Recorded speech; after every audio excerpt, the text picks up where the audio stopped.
Welcome to Blender Tutorials Hotkeys. Blender comes with the standard hotkeys that most applications come with. So to save a file,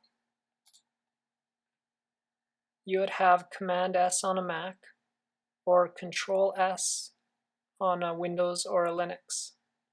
As well as save as is on a Mac it would be Shift Command S, and on a Linux or Windows it would be Shift Control S. So the standard hotkeys do show in the menus, and they're usually universal for most programs. But the hotkeys I'd really like to cover today are the tool keys. So let's say I'm doing a drawing here.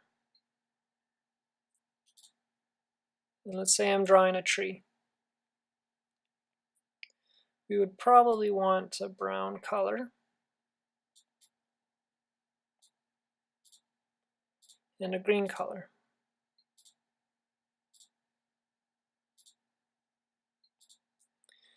So on the size, I can scroll the wheel, like anything that has bars here to adjust size or any sort of settings.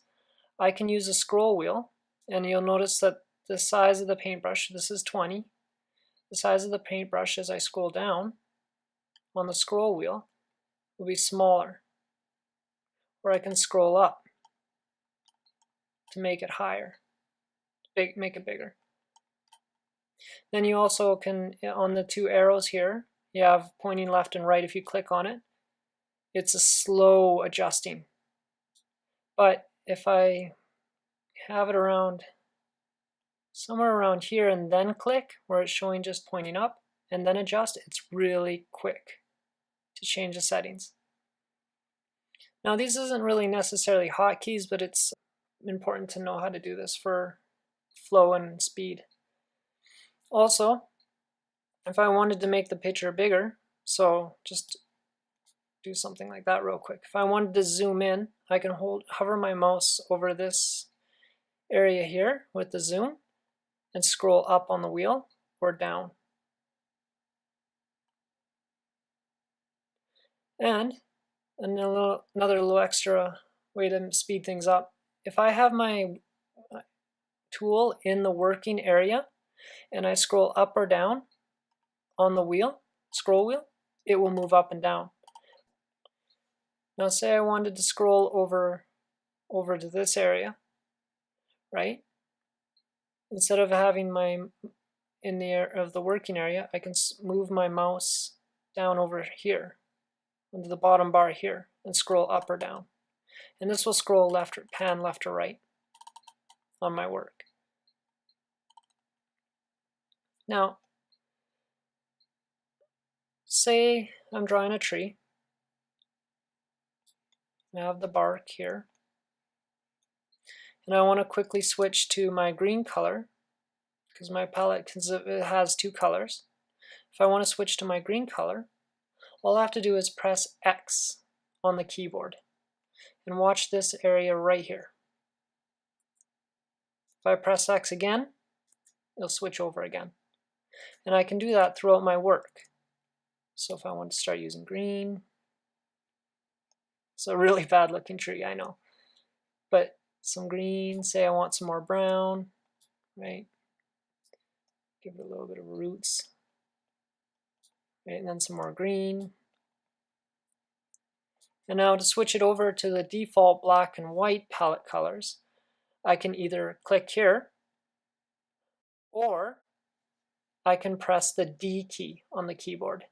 And so if you watch this, when I press the D, it'll go back to black and white. Now, this is background and foreground, but it is your working palette. Another thing I'd like to cover is each of these tools has a special hotkey assigned to it, except for a couple. So, for example, and unfortunately not all GIMP versions will show the hotkeys. So I've written them down and I'll show it to you, and you can pause it during the video to write down whichever ones if you like. But, so for example, let's say pencil tool. As you can see, it says pencil tool, and at the very end of the line, there's an N. So if I press N on the keyboard, I will move from the paintbrush tool, which I'm on, to the pencil tool. So the paintbrush looks kind of like this, or if I press N, the pencil tool is much harder. Now let's say I want to erase this green part here. I believe that would be Shift E. So if I hold my mouse to the eraser, yes, that upward arrow and E is for erase. So if I hold press and Shift E, if you watch this area here, it will move over to the eraser on its own. So I'm holding Shift and I press E. And now I have the eraser. I believe the eraser always works on the background color. So if the background color is pink, it will do the pink. Now, say I want to clear this, so I'm holding my mouse over the zoom, and once again I'm scrolling down to zoom out. I want to clear all this, and I want this rectangle select tool.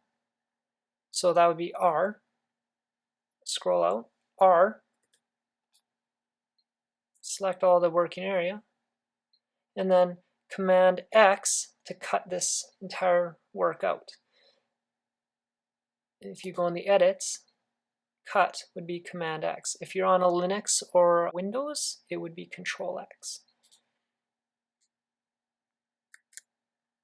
And once again, it will go to the background color. If I would have selected a transparent background project, it would show a checkerboard. But because I'm not working with a transparent project, it will show up as the background color when I cut anything from it. So I want it white. There we go.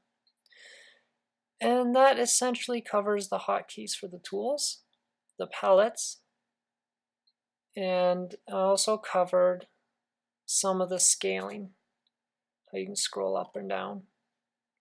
You can also, if you want to scroll up or down, you can have your mouse on this side of the toolbar and just scroll up or down. It's just as the same as you would at the bottom, if that's easier. And the benefits of knowing these hotkeys is if I'm working on different things, I don't have to keep coming over here, clicking my tool, and then coming back to work, then coming over here, clicking my tool, and coming back over here to work. So the nice thing would be to use the hotkeys. But that is, again, up to you. I will continue to go using tool back and forth during most of the tutorials, if not all. But when I'm messing around with sizes or opacity, I will be scrolling up or down usually. And that's just something to know from moving from future to future tutorials. And that's all. So here's the palette colors. To change the default black and white palette, it's D. Switch to the palette colors. Switch palette colors would be X. The background and foreground colors would be X. And again, I'll scroll down through this. If there's a question mark, that means I don't know, or it doesn't have a key assigned to that hotkey, to that tool.